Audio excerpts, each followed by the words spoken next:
Buenas tardes, arrancamos hoy con otra clase bajo esta modalidad. Hoy vamos a abordar la denominada teoría del tipo penal. Como ustedes vinieron viendo en las clases anteriores, nosotros ya nos enfrentamos a un sistema, a un edificio que la doctrina ha denominado teoría del delito, que funciona como un sistema de esclusas, ¿verdad?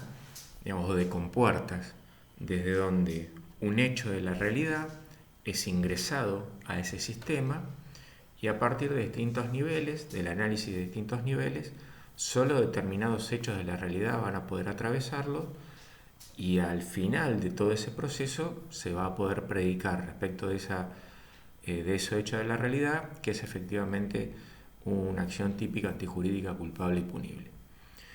Es así que ya han podido ver qué hechos de la realidad o respecto de qué hechos de la realidad podemos predicar que se configura una acción relevante para el derecho penal, qué causas excluyen la acción, y ahora ingresamos en el análisis del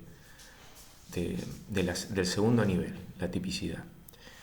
Y el corazón de ese nivel analítico está conformado por un concepto que es el tipo penal.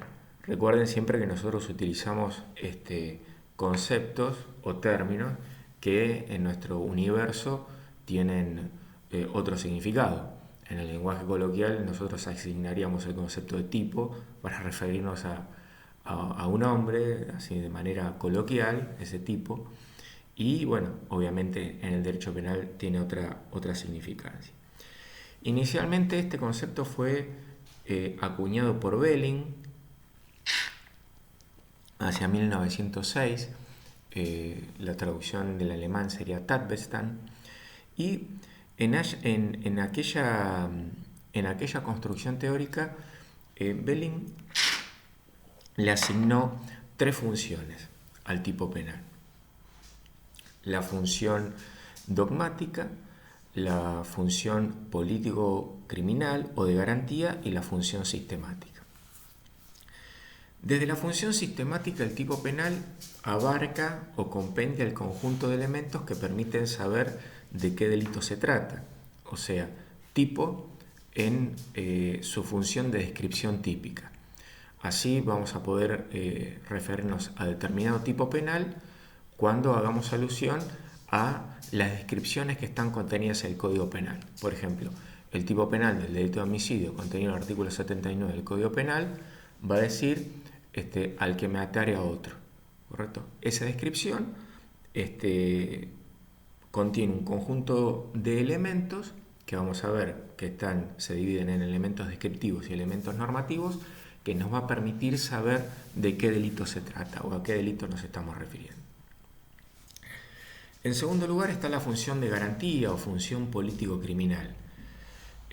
Un Estado de Derecho que se preside tal tiene que tener contenidas las prohibiciones y los mandatos bajo determinadas fórmulas que funcionan justamente como un sistema de garantías. ¿Por qué? Pues como bien vimos cuando estábamos viendo el principio de legalidad, eso nos va a permitir saber cuáles son nuestras libertades y hasta dónde puede avanzar el Estado a través de esa herramienta, el derecho penal. Vale decir, el tipo penal va a compendiar aquellas conductas prohibidas y solamente ante la comisión de esas conductas prohibidas el Estado va a poder reaccionar. Por eso justamente, asimismo el tipo penal cumple esa función de garantía o función político-criminal. Recordemos también que esas descripciones tienen que guardar determinados requisitos. Les digo, recuerden, porque lo vimos en la clase del principio de legalidad, como que no pueden ser indeterminadas, que tienen que estar previamente establecidas al hecho que se está analizando por la prohibición de retroactividad de la ley penal, etcétera, etcétera. Eh, y la tercera función es la función dogmática. Función dogmática, ¿por qué? Porque lo vamos a analizar en el marco del estudio de la dogmática del derecho penal. Ahí el tipo abarca el conjunto de elementos cuyo desconocimiento desplaza el dolo. Vale decir, si el individuo no conoce el hecho típico que está cometiendo, no va a poder querer cometer justamente ese hecho típico. Justamente por esa circunstancia va a quedar desplazado el dolo, que como vamos a ver cuando veamos tipo subjetivo, el dolo es el conocimiento y voluntad de querer realizar el tipo objetivo. Entonces, estas serían las tres funciones que Belin le asigna al Tatbestand, al tipo. Función sistemática, de garantía y función dogmática. Sin embargo, Belin se inclina más hacia un concepto unitario de delito, compendiendo los tres bajo un mismo entendimiento. En suma, para que una conducta esté prohibida, tiene que estar previamente criminalizada. Esto es lo que se denomina el proceso de criminalización primaria. Y a dichos fines, las leyes se valen de fórmulas genéricas que describen pragmas conflictivos y que son amenazados con pena. ¿Correcto? O sea, un pragma conflictivo sería al que matare a otro, al que se apoderare ilegítimamente de una cosa total o parcialmente ajena, en el caso del hurto, ¿correcto? Quien abusare sexualmente, en el caso de los delitos contra la integridad sexual, y después va a venir añadida la sanción de 8 a 25 años, de 1 a 4 años, etcétera, etcétera. Entonces, esos son los tipos penales. Recordarán que habíamos dicho en su momento que el derecho penal nos protege del y mediante. Digamos, el Estado de Derecho nos protege del derecho penal y mediante el derecho penal. Ese es el carácter bifronte, ¿correcto? Y se expresa justamente a través de esta herramienta que son los tipos penales, porque el tipo penal es lo que va a habilitar el poder punitivo y el tipo penal es lo que va a poder también habilitar el poder punitivo. Ingresamos ahora en una discusión en torno a si los tipos penales suponen un juicio de valor. En su momento la Revolución Francesa, ubicando ese momento como un cambio paradigmático en lo institucional y también que tiene que ver con el derecho penal, porque los modelos de codificaciones surgen a partir de esa época, se empiezan a gestar a partir de esa época.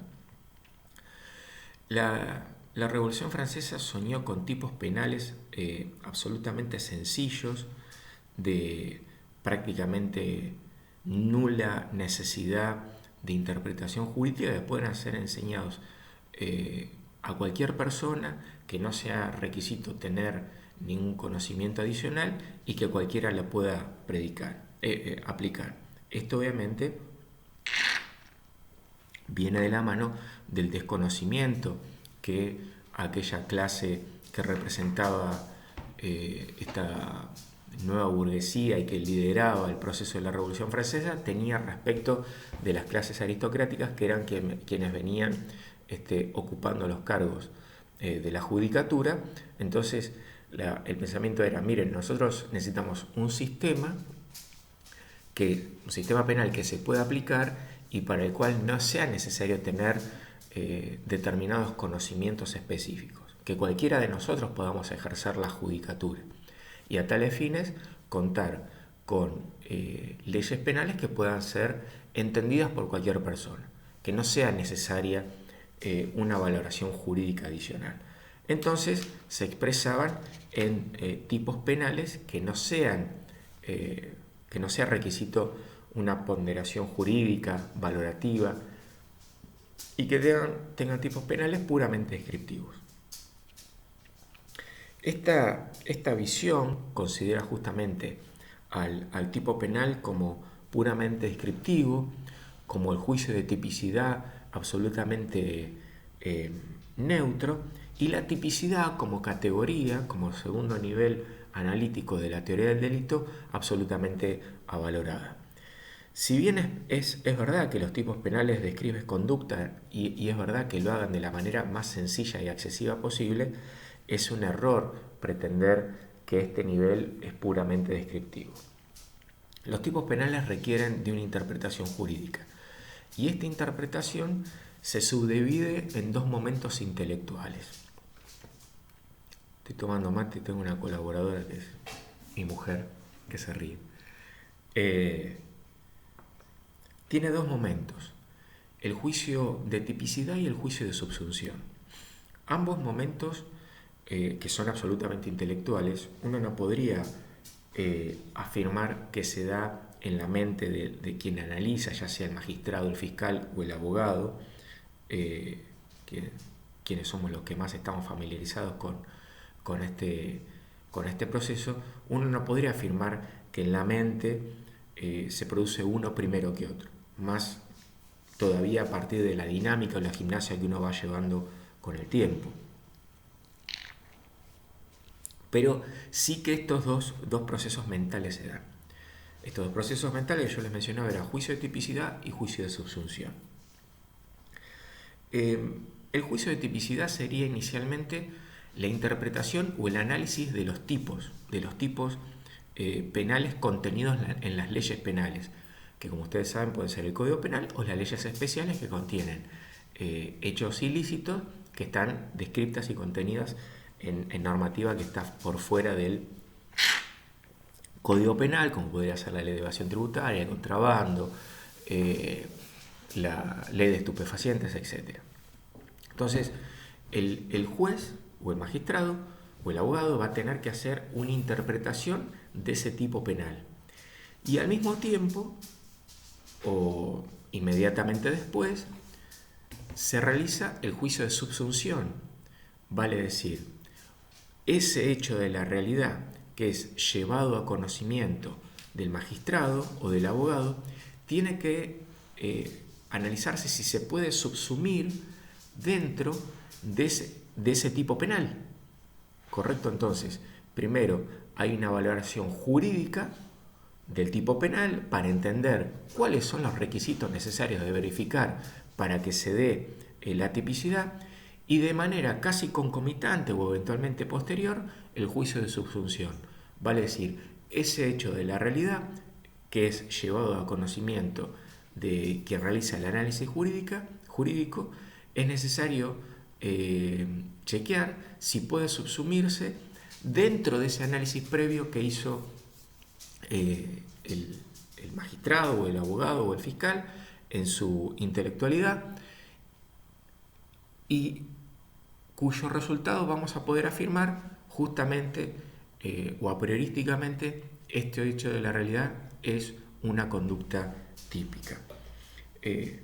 Vale decir, la interpretación típica de los tipos y la valoración de una acción como típica no son dos etapas sucesivas o eventualmente avaloradas, sino que son instancias de una misma actividad valorativa que podemos denominar como juicio de tipicidad. O sea, dentro del conjunto juicio de tipicidad se dan dos subconjuntos, que es juicio de tipicidad propiamente dicho y juicio de subsunción. Bien, seguimos en otro video.